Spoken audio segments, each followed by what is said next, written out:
बिहार की राजनीति में इस समय बंगलों की राजनीति चल रही है। जी हां, बंगले लगातार सुर्खियों में बने हुए हैं क्योंकि किसी से इन्हें छीना जा रहा है तो किसी को दिया जा रहा है। जिन लोगों से बंगला छीनने की जरूरत नहीं है, जिनका कद और पद ऐसा है कि उन्हें घर से निकाला नहीं जाना चाहिए, फिर भी बिहार की सम्राट सरकार उन लोगों से घर छीन रही है। और जिनका कद और पद छोटे बंगले में रहने वाला है, उन्हें बड़े बड़े बंगले दिए जा रहे हैं। यहां तक कि खुद सीएम सम्राट चौधरी जिस घर पर दावा कर रहे हैं उसे एक मंत्री को सौंपा जा रहा है। ऐसे में इसके अपने अपने मायने निकाले जा रहे हैं। जैसे कि बात करें राबड़ी देवी के आवास की, जो पिछले दिनों लगातार सुर्खियों में रहा। जब उनसे इसे छीना गया तो उसके पीछे की वजह बीजेपी को बताया गया, बीजेपी के डर को बताया गया। दावे ये किए गए कि नीतीश और लालू की बढ़ती करीबी से बीजेपी परेशान है और इसीलिए दोनों के बीच की दूरियां बढ़ाई जा रही हैं। और उसी तरह अब निशांत कुमार को जो बंगला मिला है उसने चर्चा को गरमा दिया है। तो क्या इसके पीछे भी बीजेपी की कोई रणनीति है? क्यों होने लगी है इस तरह की चर्चा, इसे समझेंगे। साथ ही ये भी जानेंगे कि निशांत के नए बंगले ने क्यों गरमाई सियासत। इसी पर आज हम अपनी स्पेशल रिपोर्ट में करने जा रहे हैं बात। नमस्कार, मैं हूं अंशिता।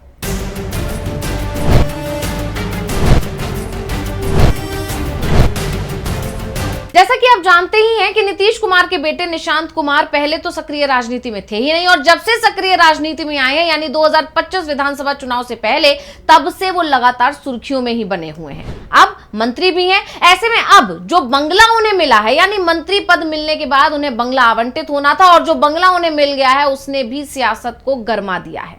सियासी गलियारों में चर्चा चल पड़ी है कि क्या निशांत डिप्टी सीएम बनने जा रहे हैं। चर्चा ने जोर इसलिए भी पकड़ा है क्योंकि जेडीयू नेता तो शुरुआत से ही उनको डिप्टी सीएम बनाने की मांग कर रहे हैं। यहां तक कि आरएलएम के जो प्रमुख हैं यानी उपेंद्र कुशवाहा, उन्होंने भी निशांत कुमार को डिप्टी सीएम बनाने की वकालत की थी। और आप जानते हैं कि जेडीयू और आरएलएम दोनों से ही बीजेपी के रिश्ते अभी खराब चल रहे हैं। नीतीश इसलिए नाराज है क्योंकि उनसे सीएम की कुर्सी ले ली गई, तो उपेंद्र कुशवाहा इसलिए नाराज है कि उनके बेटे को कुर्सी पर बने रहने नहीं दे रही है बीजेपी। तो क्या बीजेपी इन्हें साधने की कोशिश कर रही है? आखिर क्या है इन खबरों के पीछे की वजह, क्यों लग रही है ऐसी अटकलें? पहले इसी पर बात करते हैं। तो सबसे बड़ा सवाल यह है कि क्या निशांत बनने वाले हैं डिप्टी सीएम?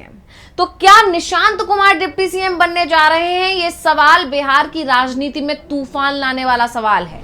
लेकिन यह सवाल उठने की खास वजह है निशांत को मिला नया बंगला। अब आप लोग कहेंगे कि बंगले का डिप्टी सीएम की कुर्सी से क्या कनेक्शन है? तो आपको बता दें कि हल्का फुल्का नहीं बल्कि बहुत स्ट्रॉन्ग कनेक्शन है, क्योंकि स्वास्थ्य मंत्री निशांत कुमार को राजधानी पटना की स्थित 5 देश रत्न मार्ग बंगला आवंटित किया गया है। नए आवंटन के बाद अब निशांत कुमार उसी बंगले में रहेंगे जहां पहले सम्राट चौधरी बतौर डिप्टी सीएम रहते थे, यानी ये बंगला सम्राट चौधरी का बंगला है। और यही नहीं, 5 देश रत्न मार्ग बंगला पूर्व में उप मुख्यमंत्रियों को ही आवंटित हुआ करता था, यानी अभी जिस पद पर निशांत हैं उनके पद के अनुसार उन्हें यह बंगला नहीं मिलना चाहिए, लेकिन फिर भी उन्हें मिल रहा है क्योंकि यह बंगला हमेशा से उप मुख्यमंत्रियों को ही आवंटित होता आया है। और एक समय पर उप मुख्यमंत्री के रूप में सुशील मोदी, तारकिशोर प्रसाद और तेजस्वी के नाम यह बंगला आवंटित हो चुका है। और इस बार निशांत कुमार को यह बंगला दिया जा रहा है जो सिर्फ स्वास्थ्य मंत्री है, डिप्टी सीएम नहीं। इसलिए अब जब निशांत कुमार को सम्राट चौधरी का पुराना बंगला आवंटित किया गया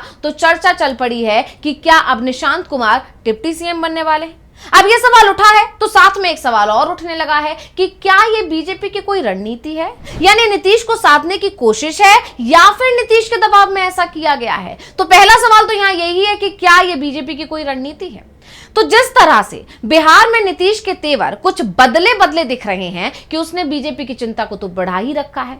बीजेपी को नीतीश के पाला बदलने का डर तो पहले से ही लग रहा है। यही वजह थी कि राबड़ी आवास को जल्दबाजी में खाली करवाया गया। नीतीश को जैसे ही नए बंगले में शिफ्ट किया गया, कुछ दिनों बाद ही राबड़ी देवी को वहां से हटाने की कोशिशें शुरू की गई, क्योंकि नीतीश कुमार के नए बंगले से राबड़ी आवास की दूरी महज 850 मीटर थी। और अब नीतीश को साधने के लिए उनके बेटे को अपने करीब ला रहे हैं, यानी नीतीश से लालू यादव की दूरी बढ़ाई और निशांत की सम्राट चौधरी से नजदीकी बढ़ाई जा रही है। और इसीलिए सम्राट चौधरी ने बिल्कुल बगल वाला बंगला निशांत को दे दिया है। आपको पता ही होगा कि यह वही बंगला है जिसे तोड़ने की योजना पिछले दिनों सरकार बना रही थी। दरअसल बिहार सरकार ने कुछ समय पहले अस्थायी व्यवस्था के तहत 5 देश रत्न मार्ग को एक अणे मार्ग स्थित मुख्यमंत्री आवास परिसर के साथ जोड़ दिया था। 5 देश रत्न मार्ग को एक अड़े मार्ग के बंगले एक लाइन में है, आगे पीछे हैं। बिहार सरकार के भवन निर्माण विभाग ने पहले 5 देश रत्न मार्ग को सीएम आवास के विस्तारित हिस्से के रूप में जोड़ने की अधिसूचना तक जारी कर दी और इसके बाद इसे मुख्यमंत्री आवास का हिस्सा माना जाने लगा था, लेकिन सरकार के इस फैसले का विरोध तेज हो गया। राबड़ी देवी और पूरी आरजेडी ने इसका खुलकर विरोध किया और खबर तो ये आ रही है कि नीतीश कुमार भी ऐसा करने के सख्त खिलाफ थे।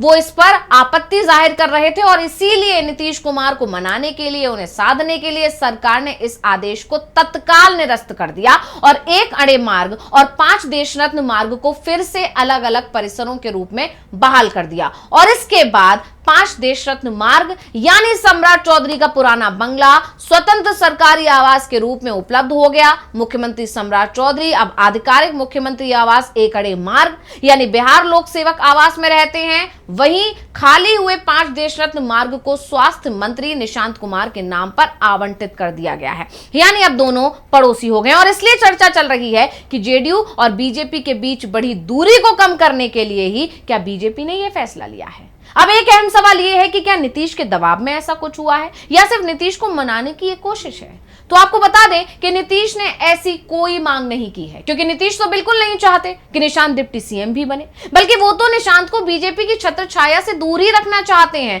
वो बिल्कुल नहीं चाहते कि निशांत अपना जो राजनीतिक करियर है उसे बीजेपी की छत्र छाया में आगे बढ़ाएं, क्योंकि नीतीश चाहते हैं कि निशांत कुमार की अलग छवि क्रिएट हो। इसलिए वो लगातार निशांत को डिप्टी सीएम नहीं बनाने की बात कह रहे हैं, इस बात का विरोध करते हुए दिखाई दे रहे हैं। खुद निशांत भी इसके लिए राजी नहीं है, बल्कि नीतीश तो चाहते हैं कि निशांत जनता के बीच जाएं, जेडीयू को फिर से मजबूत करें। और आपको याद होगा पिछले दिनों एक यात्रा निकालने की भी बात हो रही थी और उस यात्रा का नेतृत्व खुद निशांत कुमार कर रहे थे, ये बात आपको याद होगी। और ये तभी संभव है और इसकी वजह सिर्फ यही थी कि कमजोर होती जेडीयू को फिर से जीवंत करना, और ये तभी संभव है जब निशांत कुमार के पास कोई बड़ा मंत्रालय या बड़ी संवैधानिक जिम्मेदारी नहीं हो। वैसे भी बीजेपी ने निशांत को स्वास्थ्य मंत्रालय देकर फंसाने की कोशिश की है, क्योंकि बीजेपी नीतीश के बदले हुए तेवर को भांप चुकी है। इसलिए उन्हें साधने के लिए सीएम की कुर्सी के बदले अब डिप्टी सीएम की कुर्सी दे सकती है।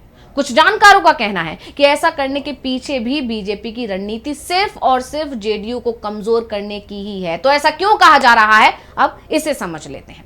ऐसा इसलिए क्योंकि जेडीयू के अंदर से ही निशांत को डिप्टी सीएम बनाने की मांग उठ रही है। ऐसा करके बीजेपी उन नेताओं को खुश करेगी और नीतीश का जो प्लान है कि बिहार में जमीन पर उतरकर जेडीयू को फिर से मजबूत करने का, उस प्लान पर पानी फेरना चाहती है। क्योंकि अगर निशांत डिप्टी सीएम बन जाते हैं तो जनता उनकी बात उस तरह नहीं सुनेगी जिस तरह तब सुनती जब वो सरकार में किसी पद पर नहीं हो। और अब वो स्वास्थ्य मंत्री बन चुके हैं और अब खबर ये आ रही है कि निशांत कुमार को सम्राट चौधरी के बगल वाला बंगला देकर उन्हें प्रलोभन दिया जाएगा, डिप्टी सीएम की कुर्सी का प्रलोभन दिया जाएगा। और अगर उन्होंने ऐसा कर लिया, यानी उन्होंने इस कुर्सी को स्वीकार कर लिया, तो निशांत कुमार के साथ नीतीश कुमार जो सपना देख रहे हैं जेडीयू को दोबारा से जीवंत करने का, वो सपना चकनाचूर हो जाएगा और यही बीजेपी की रणनीति है। लेकिन जानकारों का दावा है कि नीतीश कुमार अब बीजेपी की चाल में, बीजेपी के जाल में फंसने वाले नहीं है। तो स्पेशल रिपोर्ट आपको कैसी लगी हमें कमेंट करके अपनी राय जरूर दीजिएगा। इसी के साथ मुझे दीजिए इजाजत, नमस्कार।